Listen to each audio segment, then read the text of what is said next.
എത്തിയിട്ടില്ലെന്നാ തോന്നുന്നേ. ആരാ വരുന്നേ?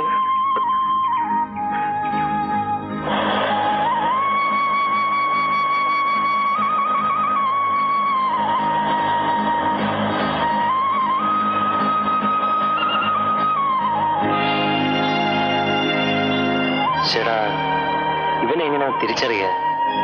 കണ്ടിട്ട് വർഷങ്ങൾ അത്ര.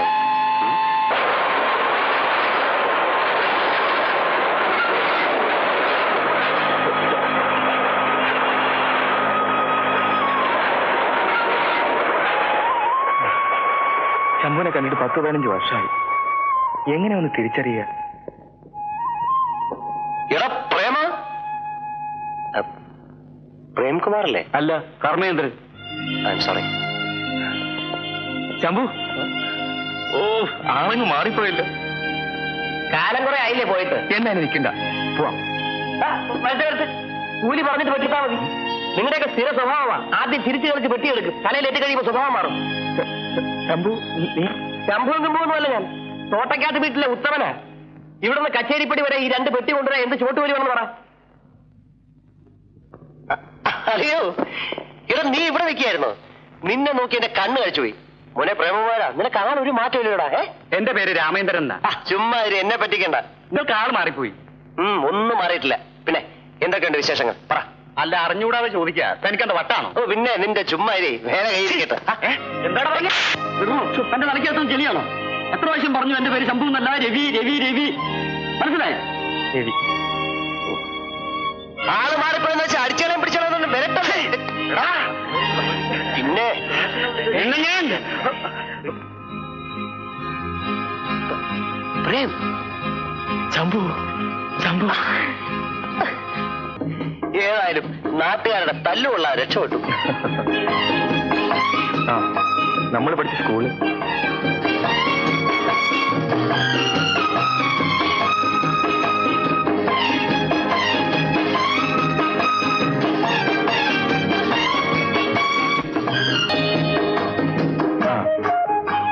ഈ സ്ഥലം നിനക്ക് ഓർമ്മയുണ്ടോ?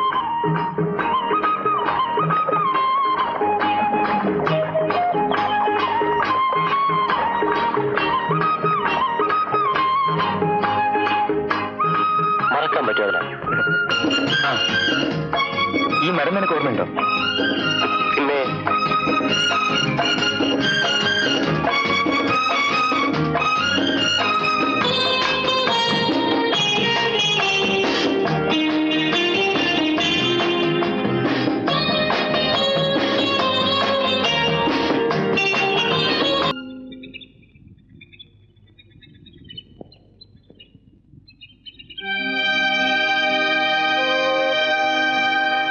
തിരുമേനി ഇപ്പോഴും ഉണ്ടോ? ഉണ്ട്. അയാളുടെ മുമ്പിൽ വെച്ച് ഈ വീട് കത്തി ചാമ്പലാന്ന് കാണാൻ വേണ്ടിയാണ് ഞാൻ ഇത്രയും ദൂരം വന്നിരിക്കുന്നത്. ശംഭു, എല്ലാം എനിക്ക് ഇന്നലെ കഴിഞ്ഞതുപോലെ ഓർമ്മയുണ്ട്. നന്നോട് പല പ്രാവശ്യം ഞാൻ പറഞ്ഞിരിക്കണോ ഈ പടി കയറരുത് എന്ന്. അശ്രീകരം. ഞാൻ വന്നതല്ല, തിരുമേനി വരുത്തിയതാണ്. എന്റെ മോനെ പള്ളിക്കുടുത്തി കയറ്റാൻ പാടില്ലെന്ന് തിരുമേനി പറഞ്ഞോ? അതെ, ഞാൻ പറഞ്ഞു. പഠിക്കാൻ പോകുന്ന നേരത്തെ കണ്ടത്തിലിറങ്ങി 4 കട്ട കുത്താൻ. ഇവിടുത്തെ കുട്ടികളോടൊപ്പം ഇരുന്ന് പഠിക്കേ. ശിവ ശിവ, അതിലെന്ത് യോഗ്യതയാണുള്ളത്? യോഗ്യത ഞാൻ പറയണോ? എന്താ പറയാൻ? ഇവന് ഇവിടുത്തെ കുട്ടി തന്നെ, തിരുമേനിയുടെ കുട്ടി തന്നെ. അല്ലാന്ന് എന്റെ മുഖത്ത് നോക്കി പറയാൻ തിരുമേനിക്ക് ധൈര്യമുണ്ടോ? സത്തെ, നിന്നെ ഞാൻ വേണ്ട. നിന്നെ തൊട്ടാൽ ശുദ്ധാവാൻ 100 കുടി കുടിക്കേണ്ടി വരും. 10 പേര് കാണാൻ തൊട്ടാലേ കുളിക്കേണ്ടതുള്ളൂ തിരുമേനി.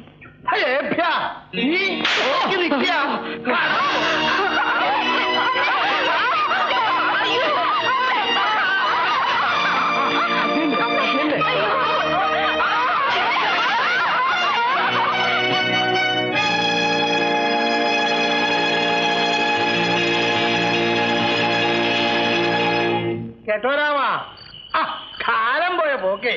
അപ്പം തിരുമേനി ഉണ്ടായിരുന്ന കാലത്ത് രാത്രി അത്താഴൂണും കഴിഞ്ഞാണ് സംബന്ധത്തിന് പോകാൻ പറഞ്ഞത്. അല്ല, സംബന്ധത്തിന് പോക്ക് ഇപ്പോഴും നടക്കുന്നുണ്ട്. പക്ഷേ അത് സന്ധ്യയ്ക്കായി മാറ്റുന്നേ ഉള്ളൂ. ആരാതെ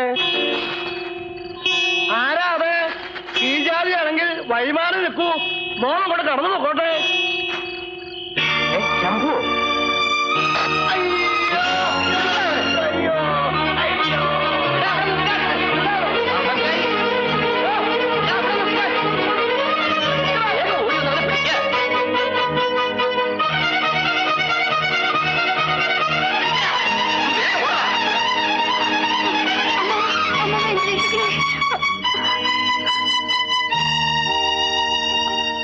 താങ്കളെ ആ കുഞ്ഞിയുടെ മോൻ ഇങ്ങോട്ട് വന്നോ? വടക്കോട്ട് ഓടുന്നത് കണ്ടു. എന്താ കാര്യം? എന്താ കാര്യം? നാളെ അവളുടെ മോന്റെ ശവം കാണുമ്പോ അറിയാം. പറ.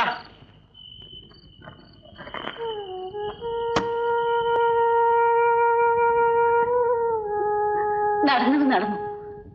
നീ ഇനി ഇവിടെ നിൽക്കണ്ട മോനെ. എന്നാൽ നിന്റെ ബാക്കി ഉണ്ടാവില്ല. കിഴക്ക് വെള്ളി കയറുന്നതിന് മുമ്പേ എന്റെ മോൻ എങ്ങനെയെങ്കിലും രക്ഷപ്പെട്ടു.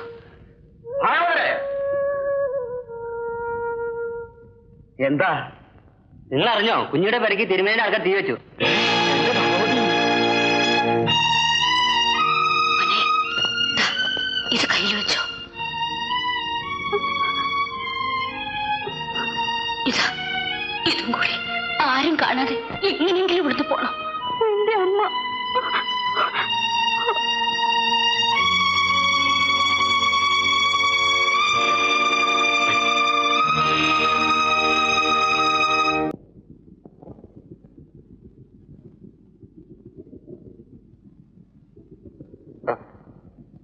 ഇപ്പൊ ഇത്രയൊക്കെ ഉള്ളു മോനെ.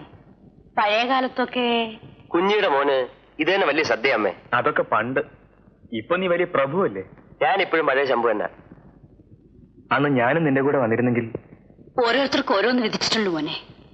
വെറുതെ എന്തിനാ വിധിയെ പഠിക്കുന്നത്? അച്ഛൻ ഭാഗവതരായിരുന്നു. അതുകൊണ്ട് 4 ലക്ഷം പഠിക്കുന്നതിന് പകരം സംഗീതം പഠിപ്പിച്ചു. അച്ഛൻ മരിച്ചപ്പോൾ വച്ചിട്ട് പോയ ആ തമ്പുര് മാത്രം ഇന്ന് ബാക്കിയുണ്ട്. അത് വിറ്റാൽ ഒരു നേരത്തെ ആഹാരത്തിനുള്ള വക പോലും കിട്ടില്ല. അതിനെന്താ, ദൈവാനുഗ്രഹം കൊണ്ട് ഒക്കെ നല്ലൊരു ശബ്ദം കിട്ടിയിട്ടുണ്ടല്ലോ. പണ്ടത്തെ പോലെ കച്ചേരിയോടുള്ള കമ്പൊന്നും ഇന്ന് ആർക്കുമില്ല. പിന്നെ പാടാൻ അറിയാമെങ്കിൽ വല്ല കുളക്കടവിലോ പാടത്തോ പോയി പാടിയിട്ടുണ്ട കാര്യം. നീ വിഷമിക്കാതെ, നീ എന്റെ കൂടെ വാ. നിന്നെ ഞാൻ ഒരു വലിയ പാട്ടുകാരനാക്കും. ഈ വീട്ടിനുള്ള കടപ്പാടുകൾ എനിക്ക് മറക്കാനാവില്ല. കുറച്ചുകൂടി ചോറ് വിളമ്പട്ടെ മോനെ? വേണ്ടമേ, വയറ് ഡമ്മായി.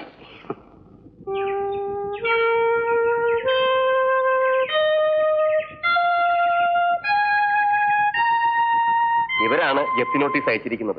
3 ദിവസത്തിനകം പണം കൊടുത്തില്ലെങ്കിൽ അപ്പം തിരുമേനിയെ തറവാട്ടി നിറക്കി വിടും. എല്ലാം കൂടെ കടം എന്തുവരും?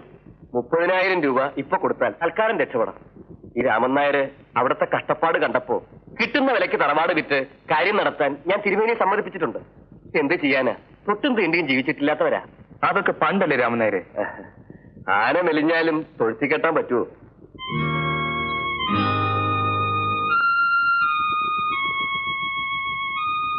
ഇതാ 30,000 രൂപയുണ്ട്. ബാക്കി ഞാൻ വീട് കണ്ടിട്ട് പറയാം. എനിക്കും കാര്യമായിട്ടെങ്കിലും തരണം.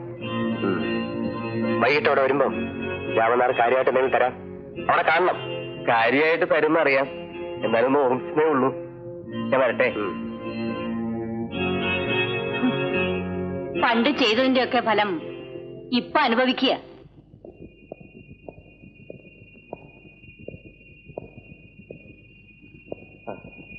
പ്രതീക്ഷിച്ചു നിൽക്കുകയായിരുന്നു. തിരുമേനി അകത്തുണ്ട്. തൊട്ടും തീണ്ടിയും ജീവിച്ചിട്ടില്ലാത്തൊരാകുമ്പം ആരും ഈ ഉമ്മറത്ത് ചെരുപ്പിട്ട് കയറിയിട്ടുണ്ടാവില്ല അല്ലേ? ഞാനിപ്പോഴും കയറാറില്ല.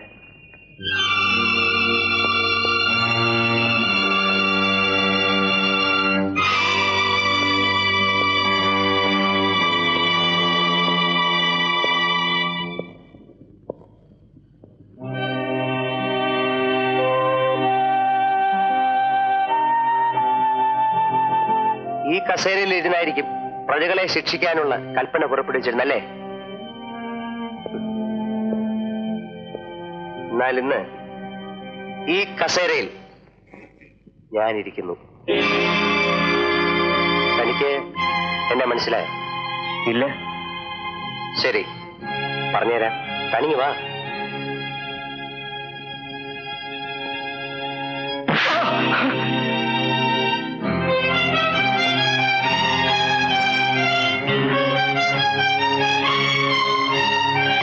തനിക്ക് എന്നെ അറിയില്ല അല്ലടാ പട്ടി.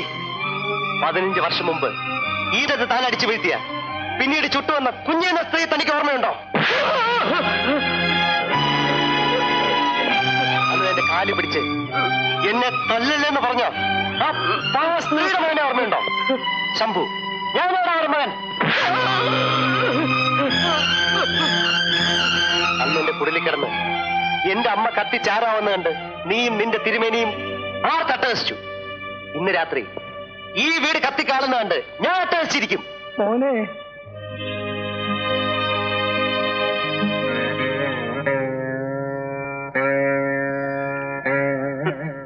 തന്തയില്ലാത്തവനെന്ന് പണ്ട് നിങ്ങൾ എന്നെ വിളിച്ചുകൊണ്ട് ഇപ്പൊ നിങ്ങൾ എന്നെ മോനെന്ന് വിളിക്കണ്ട. കുട്ടി, ഞാനെല്ലാം കേട്ടു. വേണ്ട, തൊടണ്ട. കീഴാതെയല്ലേ, തൊട്ടാ കുളിക്കേണ്ടി വരും. ശവത്തി കുത്തരുത് കുട്ടി. എനിക്ക് പണം വേണ്ട. ഈ തറവാട് നിന്റെയാണ്. നീ ഇത് കത്തിക്ക് എന്ത് വേണേ ചെയ്തോളൂ. പക്ഷെ ഈ മഹാഭാവിക്ക് ഒരു ഉപകാരം ചെയ്യണം. എന്നെ കൂടി ഇതിലിട്ട് നീ അതിന് തീ കൊളുത്തണം. പണ്ട് കുഞ്ഞിയെ ഞാൻ കൊന്നതുപോലെ. ചെയ്യാമെന്ന് പറയൂ കുട്ടി. നീ ഇത് ചെയ്യില്ല വെച്ചാൽ മരിച്ചാലും എന്റെ ആത്മാവിന് ശാന്തി ഉണ്ടാവില്ല. ശാന്തി ഉണ്ടാവില്ല. ശാന്തി ഉണ്ടാവില്ല.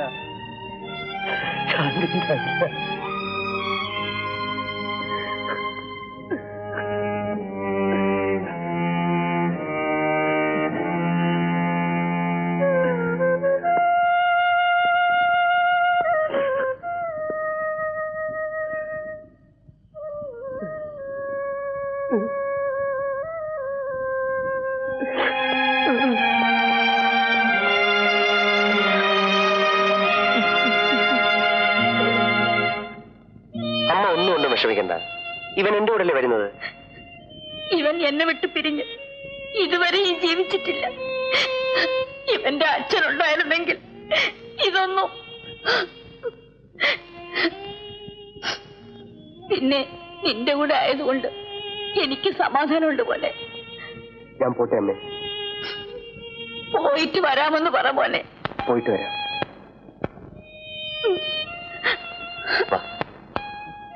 ഞങ്ങൾ വരട്ടെ അമ്മേ.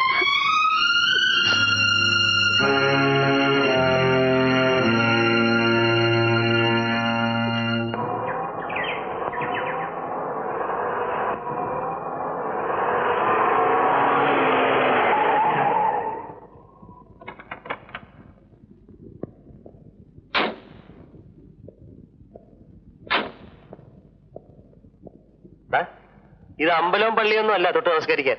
ചെരുപ്പല്ലായിട്ട് കയറിക്കോ. വാ.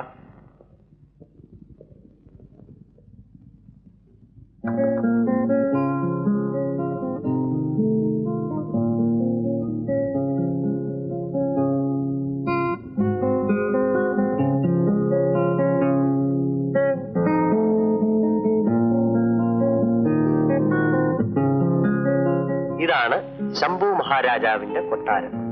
നീ വാ.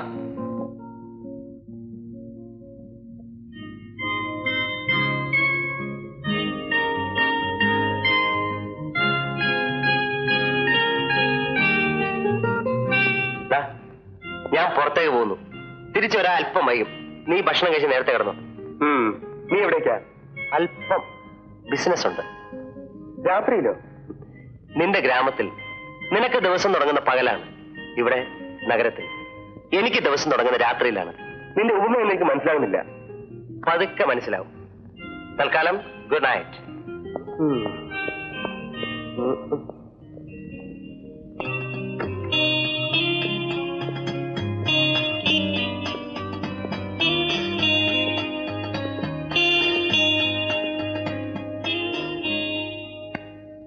നീ ഊണ് കഴിച്ചില്ലേ? നീ വരട്ടെന്ന് കരുതി. ഞാൻ വരുന്നവരെ കാത്തിരിക്കാൻ നീ ആരാ? എന്റെ ഭാര്യയോ?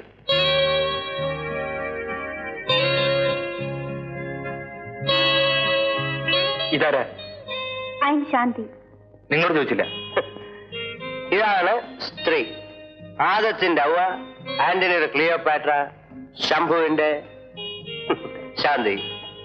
നീ കുടിച്ചിട്ടുണ്ടോ? അതെന്റെ ഈ സ്റ്റൈല് കണ്ടറിഞ്ഞൂടെ? നാറിയിട്ട് വയ്യ, മൂക്കറ്റം കയറ്റിയിട്ടുണ്ട്. നാടേ നാറിക്കിടക്ക, പിന്നല്ലേ കള്ള്.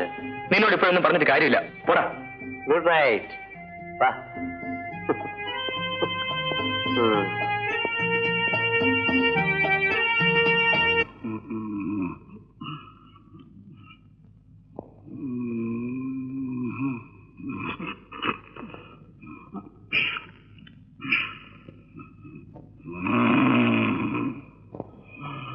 എന്നെ കെട്ടാൻ പോകുന്ന ആള് ഇതറിഞ്ഞാലോ? എങ്ങനെ അറിയാലോ? ബിസിനസ് നടത്താനുള്ള സമയം തന്നെ പുള്ളിക്കാരനില്ല. പിന്നെയല്ലേ ഞാൻ എവിടെ പോകുന്നു എന്ന് തിരക്കാൻ.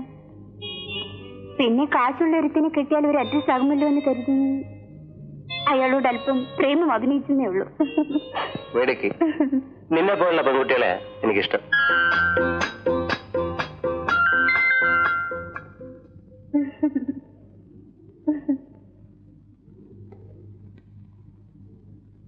വൈകിട്ട് കാണാം.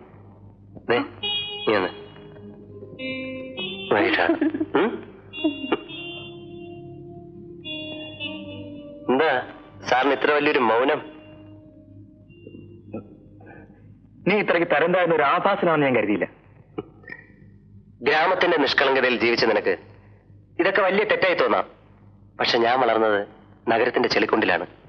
അതുകൊണ്ട് 10 വയസ്സിൽ 1-2 വെള്ളിത്തുട്ടുകളും നിന്റെ കഴുത്തിലെ മാലയും കൊണ്ട് നാടുവിട്ട ഞാൻ ഇന്ന് ഈ നിലയിലെത്തിയത് എന്തെല്ലാം കഷ്ടപ്പാടുകൾ അനുഭവിച്ചാണെന്ന് നിനക്കറിയാമോ? എന്തിന്? പ്രതികാരം ചെയ്യാൻ. എന്നിട്ട് എന്റെ ശത്രുവിന്റെ ഒരു തുള്ളി കണ്ണുനീരിൽ എന്റെ നെഞ്ചിലെ തീയെല്ലാം നിമിഷം കൊണ്ട് അണഞ്ഞുപോയി. കാരണം ആ നിമിഷം ഞാൻ ആലോചിച്ചു പോയി, അദ്ദേഹം എന്റെ അച്ഛനാണെന്ന്. Now, what have I got to lose? Nothing. Just nothing. ഇപ്പോൾ ജീവിക്കുന്ന നിമിഷത്തെ കുറിച്ച് മാത്രമേ ഞാൻ ആലോചിക്കുന്നുള്ളൂ. Eat, drink and be merry. തിന്നുക, കുടിക്കുക, സന്തോഷിക്കുക. അന്ന് ഒമർ ഖായം ഇത് പറഞ്ഞില്ലായിരുന്നെങ്കിൽ ഇന്ന് ഈ ശംഭു പറഞ്ഞതായി ലോകം ഇതറിഞ്ഞേനെ. നീ എന്നോട് ക്ഷമിക്കണം. ഞാൻ എന്തൊക്കെയോ പറഞ്ഞുപോയി. സാരമില്ല. വന്ന വഴികളെ കുറിച്ചോ ഇനി മുന്നോട്ട് പോകാനുള്ള വഴികളെ കുറിച്ച് ആലോചിച്ചാ ഞാൻ ആത്മഹത്യ ചെയ്തു പോകും. കാരണം നേടാനും നഷ്ടപ്പെടാനൊന്നുമില്ല. അതുകൊണ്ട് ചിരിക്കാം, എന്ത് കണ്ടാലും ചിരിക്കാം, തുള്ളിച്ചാടാം. ഇല്ലെങ്കിൽ ജീവിതത്തിന് എന്ത് ത്രില്ലാണ്.